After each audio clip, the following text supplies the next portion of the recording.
大家好，我叫 Aiko，歡迎嚟到備隊 ETF 進階策略系列第6集。今日我哋要討論一個非常進階，亦都非常危險嘅話題——槓桿策略。喺前2集，我哋學習咗波段操作同埋除息日策略，呢啲都係相對安全嘅策略。但係今日嘅槓桿策略，風險等級直接跳到5粒星。咩槓桿呢？簡單嚟講就係借錢炒股啊！用10萬港金嘅本金，借10萬港金就可以買20萬港金嘅 ETF 㗎。聽起嚟好誘人啊嘛？但係呢個就好似係喺鋼索上面跳舞，一唔小心就會摔得粉身碎骨。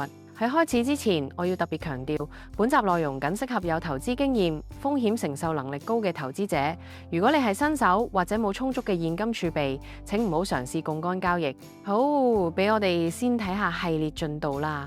我哋已經完成咗第4集嘅波段操作策略同埋第5集嘅除息日策略。今日係第6集槓桿策略，之後仲有第7集嘅稅務優化策略同第8集嘅再投資策略。今日嘅內容包括咩係孖展交易、備隊 ETF 適合使用槓桿、槓桿倍數點樣揀、實戰案例分析，以及最重要嘅風險控制策略。準備好未？等我哋開始今日嘅高風險之旅。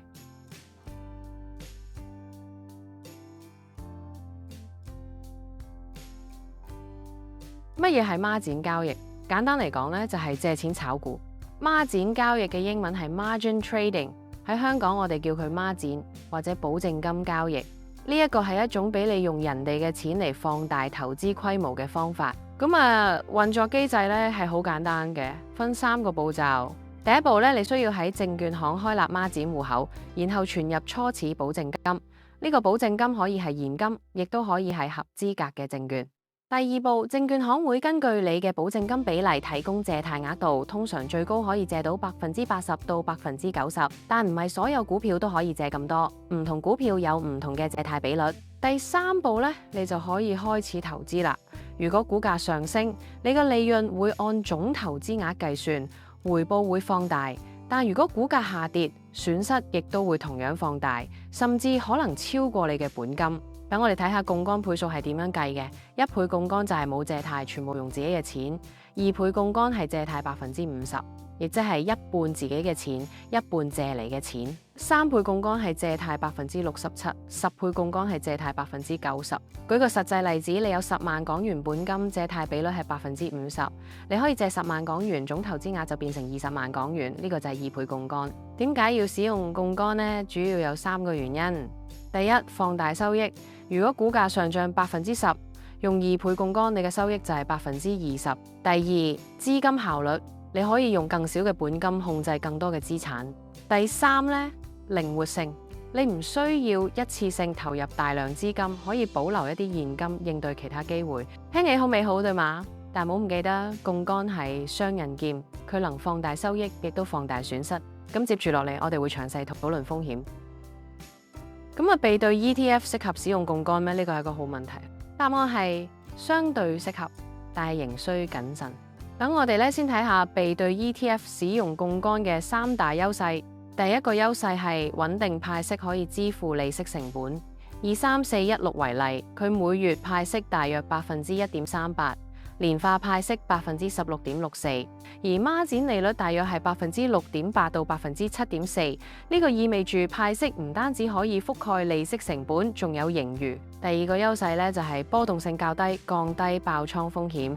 備隊策略賣出認購期權，呢一限制咗上漲空間，但亦都限制咗下跌空間。相比普通 ETF，備隊 ETF 嘅波動性降低咗30%到40%。呢個意味住你比較唔容易收到追繳保證金嘅通知，亦都比較唔容易觸發止損點。第三個優勢咧就係收益來源多元化。備隊 ETF 有3重收益來源啦，股息收入、期權金收入同資本增值㗎。呢3重收益來源提供咗個安全墊，即使其中一項表現不佳，其他2項都提供支撐。但係備隊 ETF 使用槓桿都有3大挑戰啦。所以第一個挑戰就係上漲空間受限，因為備隊策略賣出咗認購期權，所以當股價大漲嘅時候你冇辦法完全受益。槓桿放大嘅收益係有上限嘅。第二個挑戰就係派息不穩定。派息金額每月都會波動，因為期權金收入受市場波動率影響，喺某啲月份派息可能無法完全覆蓋利息成本。第三個挑戰就係資本增值有限，備對 ETF 唔適合追求高增長，而且長期持有槓桿嘅成本好高。更重要嘅係資產淨值可能會下跌，呢個會增加補倉嘅風險。咁咩情況下適合使用槓桿呢？第一，市場橫盤或者溫和上漲，恒指每日波動少於2%。第二，波動率處於合理水平。VIX 指數低於25。第三咧，你有充足嘅現金儲備應對補倉，至少要有30%嘅本金作為緩衝。第四，短期操作1到3個月。相反，咩情況下唔適合使用槓桿呢？第一，市場大幅波動，恒指單日下跌超過2%。第二，冇現金儲備。第三，長期持有超過6個月。第四，你係投資新手或者風險承受能力低。記住，槓桿就好似辣椒，適量提味，過量會辣到流淚。槓桿倍數該如何揀，呢個最關鍵嘅問題。揀槓桿倍數就好似喺貪婪與恐懼之間揾到平衡。太保守，收益有限；太進取，可能血本無歸。俾我哋根據唔同嘅風險承受能力嚟睇下，應該揀幾多倍槓桿。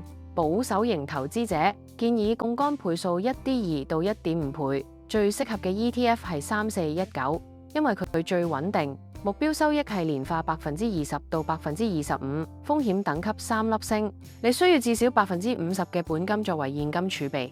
呢個適合首次使用槓桿、風險承受能力中等嘅投資者。平衡型投資者建議槓桿倍數1.5到2倍，可以選擇3416或者3419，目標收益係年化25%到35%，風險等級4粒星。你需要至少30%嘅本金作為現金儲備。呢個適合有槓桿經驗、風險承受能力高嘅投資者。進取型投資者建議槓桿倍數2到2.5倍，最適合嘅 ETF 係3416，因為佢派息最高，目標收益係年化35%到45%，風險等級5粒星。你需要至少20%嘅本金作為現金儲備。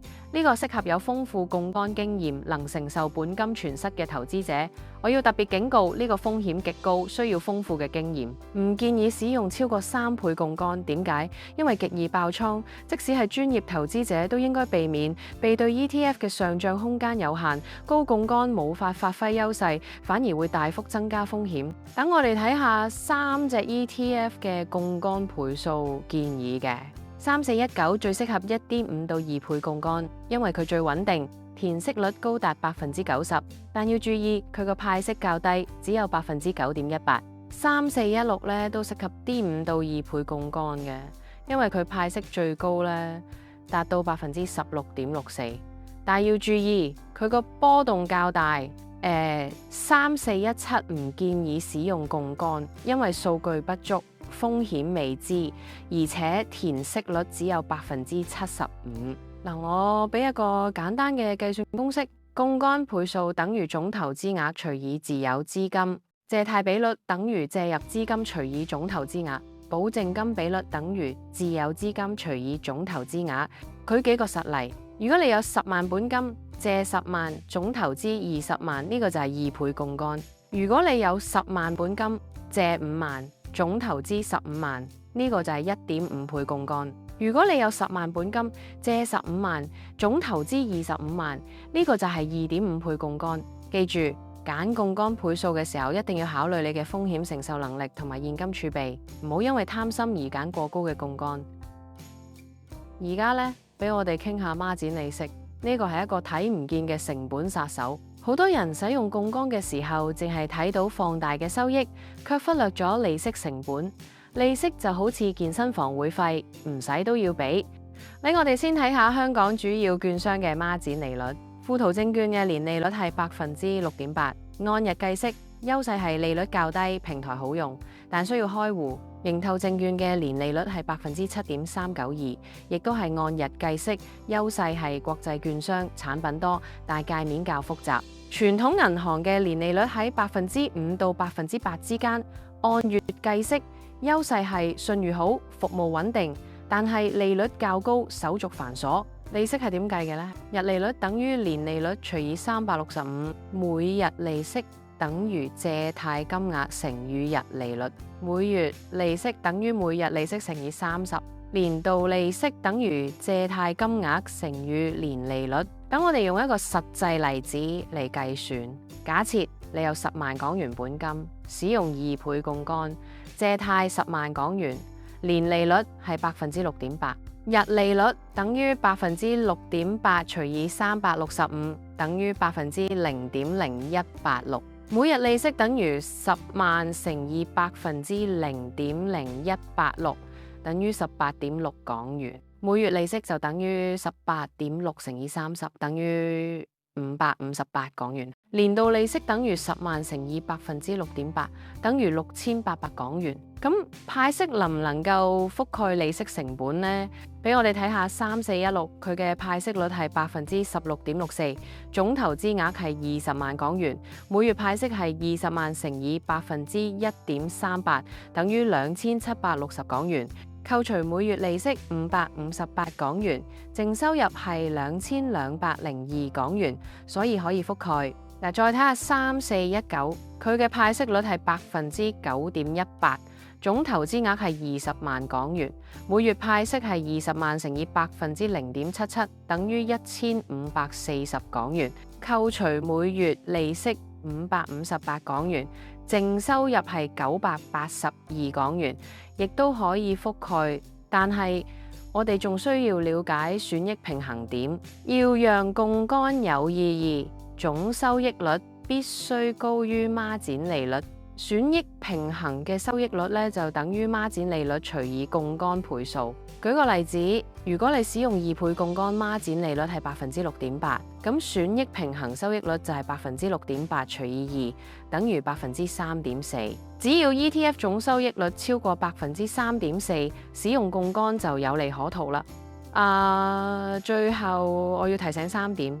第一咧，利息按日計算咧，持有時間越長，成本越高。第二咧，就係派息金額每月波動，不能完全依賴派息覆蓋利息。第三就係要預留緩衝，避免某啲月份派息不足。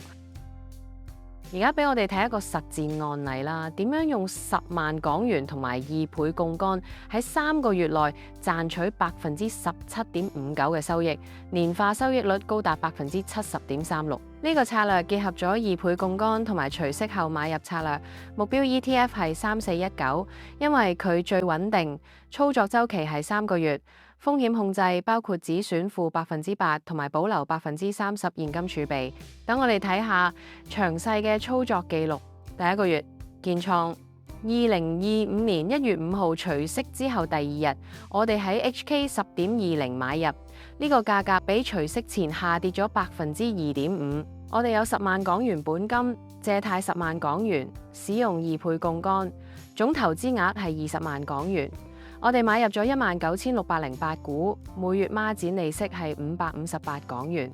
第一個月嘅收益包括派息收入1569港元，填息收益4000港元，股價回升至 HK 10.40，扣除利息558港元，淨收益係5011港元，月收益率加5.01%。第二個月呢，收息加再投資啊。2025年2月5號除息後第2日，我哋用派息再投資，喺 HK 10.15買入154股，而家總持股係19762股。第二個月嘅收益包括派息收入1581港元，填息收益4000港元，扣除利息558港元，淨收益係5023港元，月收益率加5.02%。第三個月填息加獲利咗結。2025年3月15號填息完成，我哋喺 HK 10.45賣出所有19762股，賣出金額係206533港元。償還借貸10萬港元之後，我哋仲剩106533港元。第三個月嘅收益包括派息收入1581港元，資本增值6533港元，扣除利息558港元，淨收益係7556港元，月收益率加7.56%。3個月總收益我哋從10萬港元開始，經過3個月，最終本金變成117590港元，總收益17590港元，總收益率加17.59%，年化收益率加70.36%啦。俾我哋同冇槓桿對比，如果唔使用槓桿，同樣嘅策略，3個月收益只有8795港元，收益率加8.80%，年化收益加35.18%。使用2倍槓桿之後，收益翻倍，但要扣除1674港元嘅利息成本。呢一個案例嘅關鍵成功因素有5點：第一，揀最穩定嘅3419；第二，喺除息之後買入獲得填息收益；第三，嚴格執行止損，設定-8%；第四，保留30%現金儲備應對補倉；第五，3個月內完成操作，避免長期持有。但係呢，我要特別強調呢個案例呢係喺理想情況下嘅操作，實際操作中呢個市場可能唔會咁配合，你可能會遇到補倉、斬倉等嘅問題，所以唔好盲目模仿，一定要根據自己嘅情況調整。而家咧，俾我哋傾下槓桿交易嘅5大風險，呢個係最重要嘅部分，請一定要認真聽。風險一個即係損失放大嘅，呢個係最嚴重嘅風險。槓桿係雙刃劍，能放大收益，亦能放大損失。最可怕嘅係損失可能超過本金。舉個例子，你有10萬港元本金，使用2倍槓桿，總投資額係20萬港元。如果 ETF 下跌10%，你損失2萬港元，佔本金嘅20%。如果 ETF 下跌50%，你損失10萬港元，本金全失。如果 ETF 下跌60%，你損失12萬港元，超過本金，仲需要額外補償2萬港元。呢個風險嘅發生機率係4粒星，嚴重程度係5粒星。風險2，追繳保證金。當 ETF 價值跌破維持保證金水平嘅時候，券商會發出追繳保證金通知，要求你喺24到48小時內補充資金或者證券。舉個例子，你有10萬港元本金，使用2倍槓桿，總投資額係20萬港元，維持保證金水平係130%。如果 ETF 下跌15%，總市值降到17萬港元，借貸10萬港元乘以130%等於13萬港元，17萬少於13萬，觸發追繳保證金，你需要補倉至少3萬港元。呢個風險嘅發生機率係4粒星，嚴重程度係4粒星。補倉就好似追女朋友，越追越窮。幽默元素3，風險3，強制平倉。如果無法及時補倉，券商有權強制賣出你嘅證券，用所得款項償還貸款同利息。如果款項唔足，你仲需要補足差額。舉個例子，你有10萬港元本金，使用2倍槓桿，總投資額係20萬港元。如果 ETF 暴跌30%，總市值降到14萬港元，你收到追繳保證金通知，但無法補倉，券商強制賣出，所得14萬港元，償還借貸10萬港元加利息1000港元，剩餘3.9萬港元。你嘅損失係6.1萬港元，損失率-61%。呢個風險嘅發生機率係3粒星，嚴重程度係5粒星。斬倉就好似被分手，仲要賠分手費。幽默元素4，風險4，利息成本侵蝕利潤。孖展利息按日計算，持有時間越長，成本越高。如果 ETF 表現不佳，利息成本可能侵蝕大部分利潤。舉個例子，你有10萬港元本金，使用2倍槓桿，借貸10萬港元，年利率6.8%，持有6個月，利息成本係3400港元。如果 ETF 上漲5%，總收益係1萬港元，扣除利息之後，淨收益係6600港元，實際收益率6.6%。如果唔使用槓桿，收益率係5%。呢個風險嘅發生機率係5粒星，嚴重程度係3粒星。風險5，市場波動影響。市場大幅波動時，即使長期趨勢向上，短期下跌都可能觸發追繳保證金或止損。舉個例子，2024年8月5號，日本股市暴跌12.4%，恒指下跌2.5%。使用2倍槓桿嘅投資者損失5%，接近止損線負8%，部分投資者被迫斬倉。呢個風險嘅發生機率係3粒星，嚴重程度係4粒星啊！咁我哋總結下5大風險。損失放大，發生機率4粒星，嚴重程度5粒星。應對策略咧係設定止損。追繳保證金，發生機率4粒星，嚴重程度4粒星。應對策略係保留現金儲備。強制平倉，發生機率3粒星，嚴重程度5粒星。應對策略係維持高保證金水平。利息成本，發生機率5粒星，嚴重程度3粒星。應對策略咧就係短期操作。市場波動，發生機率3粒星，嚴重程度4粒星。應對策略係避開波動期。呢啲風險都係真實存在嘅，唔係嚇花你。如果你冇法承受呢啲風險，請唔好使用槓桿。而家俾我哋傾下風險控制嘅6大策略，呢啲策略能俾你喺鋼索上面安全行走。個策略一設嚟呢，就止損點，呢個係最重要嘅策略啦。嚴格設立止損點，避免損失擴大。建議止損設定喺-5%至-10%之間，達到止損點要立即執行，唔好猶豫。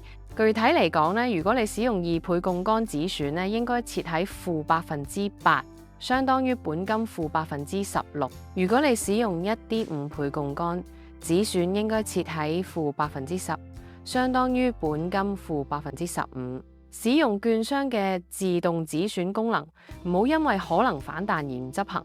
舉個例子，你喺 HK 10.00買入，止損價設喺HK 9.20，亦即係-8%。當 ETF 跌到 HK 9.20時，即刻賣出，損失-8%，相當於本金-16%。但係你保留咗本金嘅84%，避免咗更大嘅損失。策略2：謹慎選擇槓桿倍數，唔好使用最大槓桿。建議槓桿倍數係1.5到2倍，高風險投資者最多2到3倍，避免超過3倍槓桿。根據市場環境調整，市場穩定嘅時候可使用2倍槓桿。市場波動嘅時候降到1.5倍槓桿，市場恐慌嘅時候暫停使用槓桿。根據 ETF 特性調整，3419最穩定，可使用2倍槓桿；3416波動較大，建議1.5倍槓桿；3417數據不足，唔建議使用槓桿。策略3呢，就維持較高保證金餘額。保留額外現金緩衝，建議維持保證金水平至少高於要求20到30%，避免頻繁收到追繳保證金通知。舉個例子，券商要求維持保證金水平係130%，你應該維持喺150到160%，額外緩衝20到30%。如果你借貸10萬港元，要求維持保證金係13萬，你應該維持喺15萬，額外緩衝2萬港元。策略4：控制倉位比例，槓桿 ETF 不宜作為核心配置，建議將倉位比例控制喺5到10%，根據風險承受能力調整。投資組合配置建議，核心配置70%係無槓桿備對 ETF 或者傳統 ETF， 衛星配置20%係無槓桿波段操作，進取配置10%係槓桿備對 ETF。舉個例子，如果你有100萬港元總資產，核心配置70萬港元無槓桿，衛星配置20萬港元無槓桿波段，進取配置10萬港元使用2倍槓桿，相當於20萬投資額。策略5：避開市場大跌期間呢，市場大幅波動時暫停使用槓桿，恒指單日跌超過2%，考慮減倉或者平倉。VIX 指數超過30，避免使用槓桿。市場信號綠燈表示安全，恒指日波動少於1%，VIX 少於20，可使用2倍槓桿。黃燈表示警戒，恒指日波動1到2%，VIX 20到30，降至1.5倍槓桿。紅燈表示危險，恒指日波動大於2%，VIX 大於30，平倉，暫停使用槓桿。策略6啦，定期檢視同調整啦。每日監控保證金水平，每週評估市場環境，每月調整槓桿倍數，每日檢視清單，保證金水平係咪充足，係咪收到追繳保證金通知，股價係咪接近止損點，市場係咪出現異常波動。每週檢視清單，市場趨勢係咪改變，恒指波動率係咪增加，係咪需要調整止損點，係咪需要補充現金儲備？每月檢視清單，槓桿倍數係咪合適？係咪需要調整倉位比例？收益係咪符合預期？係咪需要獲利了結？俾我哋總結一下6大策略：設定止損點，重要性5粒星，難度2粒星，效果5粒星；謹慎選擇槓桿，重要性5粒星，難度3粒星，效果5粒星；維持高保證金，重要性4粒星，難度2粒星，效果4粒星；控制倉位比例，重要性4粒星，難度2粒星，效果4粒星；避開大跌期，重要性4粒星，難度3粒星，效果4粒星；定期檢視調整，重要性5粒星，難度4粒星，效果5粒星。呢6大策略係你使用槓桿嘅安全網。如果你能夠嚴格執行，你個風險會大大降低。好，俾我哋總結一下今日嘅槓桿策略啦。槓桿策略係高風險高回報嘅策略，謹慎為上。適合對象進階投資者，有3年以上投資經驗，風險承受能力高，有充足現金儲備，至少30%本金，能承受本金全失嘅風險。推薦槓桿倍數，保守型1.2到1.5倍，平衡型1.5到2倍，呢個係最推薦嘅。進取型2到2.5倍，唔建議超過3倍。最適合 ETF。第1名係3419，最穩定填息率90%。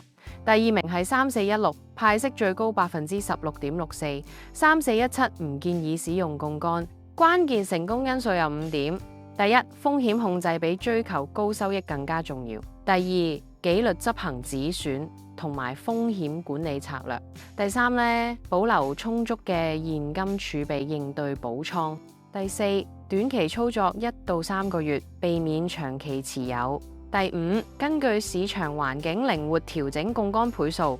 等我哋睇下槓桿與無槓桿嘅對比。使用2倍槓桿，目標收益係年化30到40%，風險等級5粒星，利息成本6.8到7.4%，現金儲備要求30%以上，操作難度4粒星。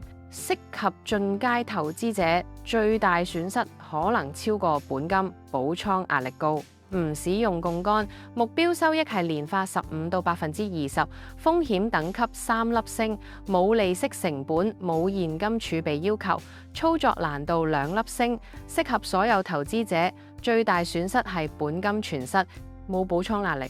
最後俾我分享3大黃金法則。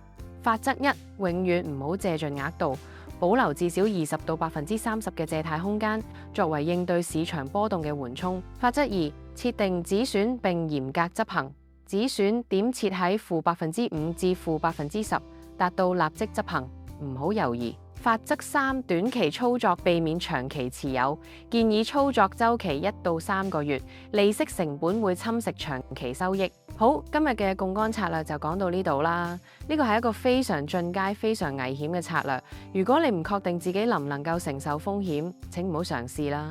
下集預告第7集稅務優化策略。下集我哋會討論點樣合法減少稅務負擔，內容包括香港股息稅規定詳解、點樣避免雙重徵稅、退休帳戶運用、稅務規劃最佳實踐、常見稅務陷阱同埋避免方法。呢一集適合所有備對 ETF 投資者，特別係追求稅後收益最大化、計劃長期投資嘅朋友。預計下晝同一時間發佈，記得訂閱、按讚、開啟小鈴鐺。我哋下集見。最後啦，免責聲明：本影片內容僅供教育參考，唔構成投資建議。槓桿交易涉及極高風險，可能導致損失超過本金。投資前請詳細了解槓桿交易嘅風險，評估自己嘅風險承受能力，準備充足嘅現金儲備，諮詢專業財務顧問。過往表現唔代表未來表現，投資者需自行承擔投資決定嘅後果。拜拜。